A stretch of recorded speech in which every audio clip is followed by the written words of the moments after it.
20वां अध्याय प्रहलाद कृत भगवान स्तुति और भगवान का आविर्भाव। श्री पराशर जी बोले, हे द्विज, इस प्रकार भगवान विष्णु को अपने से अभिन्न चिंतन करते करते पूर्ण तन्मयता प्राप्त हो जाने से उन्होंने अपने को अच्युत रूप ही अनुभव किया। वे अपने आप को भूल गए। उस समय उन्हें श्री विष्णु भगवान के अतिरिक्त और कुछ भी प्रतीत न होता था। बस केवल यही भावना चित्त में थी कि मैं ही अव्यय और अनंत परमात्मा हूँ। उस भावना के योग से वे क्षीण पाप हो गए और उनके शुद्ध अंतःकरण में ज्ञान स्वरूप अच्युत श्री विष्णु भगवान विराजमान हुए। हे मैत्रेय, इस प्रकार योग बल से असुर प्रहलाद जी के विष्णुमय हो जाने पर उनके विचलित होने से वे नागपाश एक क्षण भर में ही टूट गए।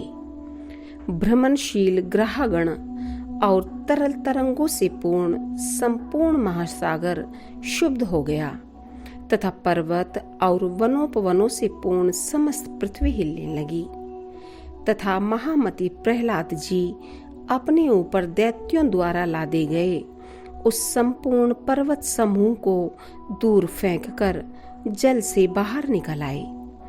तब आकाश आदि रूप जगत को फिर देखकर उनके चित्त में यह पुनः भाव हुआ कि मैं प्रहलाद हूँ, और उन महाबुद्धिमान ने मन, वाणी और शरीर के संयम पूर्वक धैर्य धारण कर एकाग्रचित से पुनः भगवान अनादि पुरुषोत्तम की स्तुति की।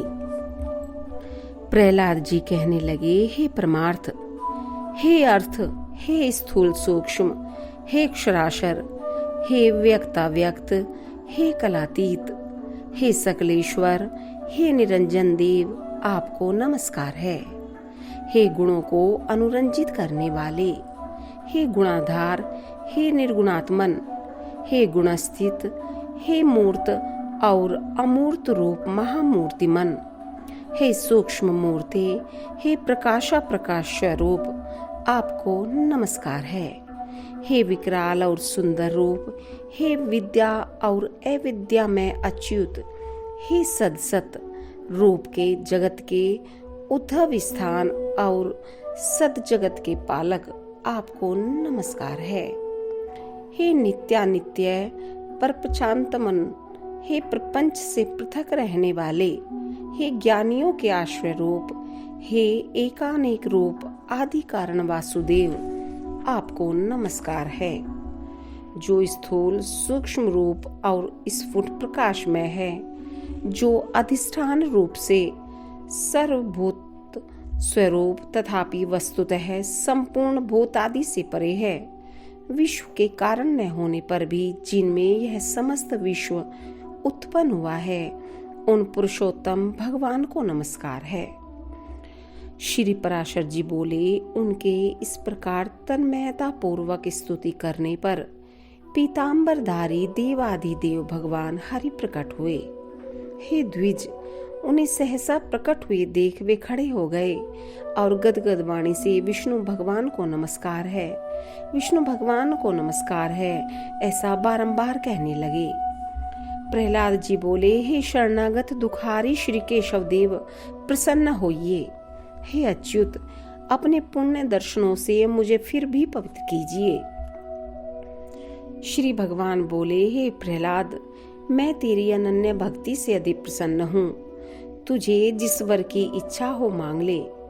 प्रहलाद जी बोले, हे नाथ, सहस्त्रों योनियों में से मैं जिसमें भी जाऊं, उसी में हे अच्युत, आप में मेरी सर्वदा अक्षुण्ण भक्ति रहे।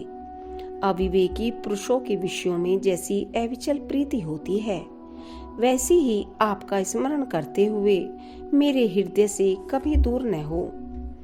श्री भगवान बोले, हे प्रहलाद, मुझ में तो तेरी भक्ति है ही और आगे भी ऐसी ही रहेगी, किंतु इसके अतिरिक्त भी तुझे और जिस वर की इच्छा हो मुझसे मांग ले।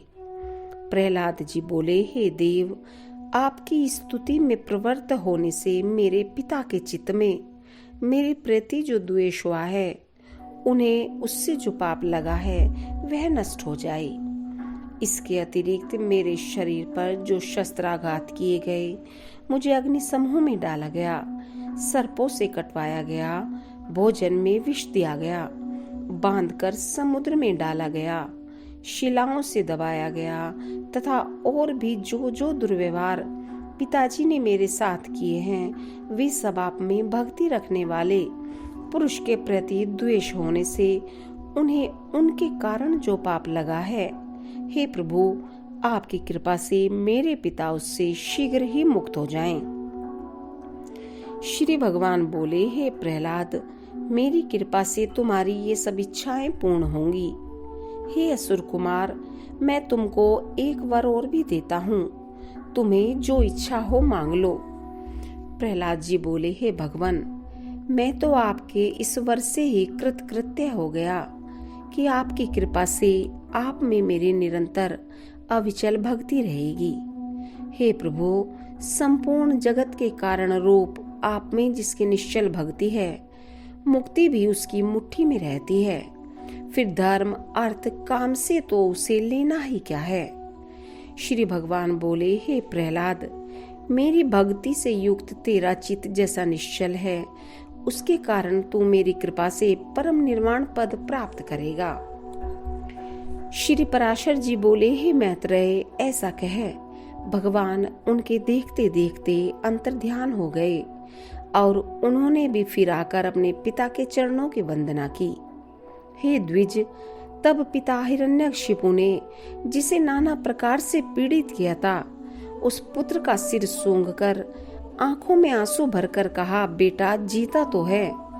वह महान असुर अपने किए पर पछताकर फिर प्रहलाद से प्रेम करने लगा और इसी प्रकार धर्मज्ञ प्रहलाद जी भी अपने गुरु और माता पिता की सेवा शुश्रूषा करने लगे।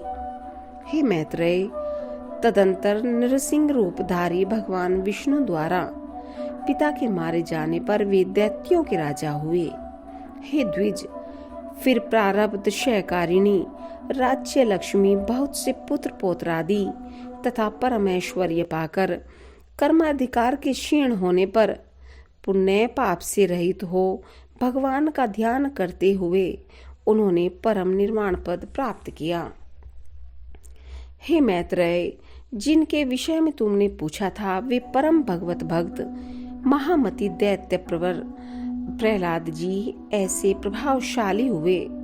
उन महात्मा प्रहलाद जी के इस चरित्र को जो पुरुष सुनता है, उसके पाप शीघ्र ही नष्ट हो जाते हैं। हे मैत्रेय, इसमें संदेह नहीं कि मनुष्य प्रहलाद चरित्र के सुनने या पढ़ने से दिन रात के किए हुए पाप से अवश्य छूट जाता है। हे द्विज, पूर्णिमा, अमावस्या, अष्टमी अथवा द्वादशी को इसे पढ़ने से मनुष्य को गोदान का फल मिलता है। जिस प्रकार भगवान ने प्रहलाद जी की संपूर्ण आपत्तियों से रक्षा की थी, उसी प्रकार वे सर्वदा उसकी भी रक्षा करते हैं जो उनका चरित्र सुनता है। इति श्री विष्णु पुराणे प्रथमे अंशे 20 अध्याय।